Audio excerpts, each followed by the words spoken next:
Hello' everyone, আজি বহুদিনৰ মূৰত আকৌ ওলালোহি এটা নতুন খবৰৰ সৈতে। DEEৰ যি নিয়মীয়া শিক্ষকৰ চাকৰিৰ বিজ্ঞাপন ওলাইছে, কিন্তু এই বিজ্ঞাপনটো কেৱল যিসকলে ঠিকাভিত্তিক হিচাপে চাকৰি কৰি আছে, সৰ্বশিক্ষাৰ হওক বা ষ্টেট পুলৰ অধীনত হওক, তেওঁলোকৰ বাবেহে প্ৰযোজ্য হ'ব। এই এডভাৰটাইজটোত নতুন কেণ্ডিডেটসকলে এপ্লাই কৰিব নোৱাৰে।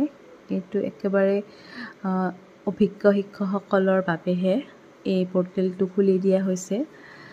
আজি 6 আগষ্টৰ দিনা দুপৰীয়া 10টা বজাৰ পৰা 12 আগষ্টলৈকে সময়সীমা থাকিব।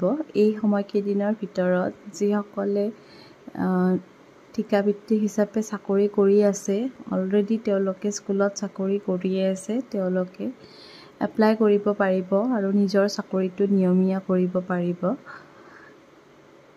এই এডভাৰটাইজটোত অকণমান আখুৱা আছে, কাৰণ 2021 যিখিনি শিক্ষক আছে, শিক্ষয়িত্ৰীসকল আছে, তেওঁলোকক যেন ইয়াৰ পৰা বাহিৰ উলিয়াই দিছে তেনেকুৱা লাগিলে, কিন্তু পৰৱৰ্তী সময়ত হয়তো এইটোৰ ওপৰত ক্লেৰিফিকেশ্যন এটা দিব।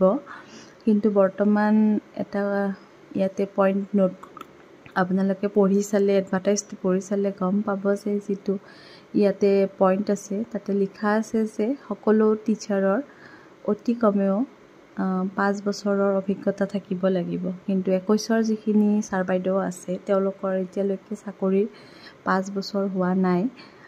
গতিকে তেওঁলোকক এপ্লাই কৰিব নিদিব নেকি? হয়তো ভুলক্ৰমে তেওঁলোকে এইটো উল্লেখ কৰিলে, কাৰণ 21 বেটছটোত বেছি সংখ্যক শিক্ষয়িত্ৰী নাছিলে।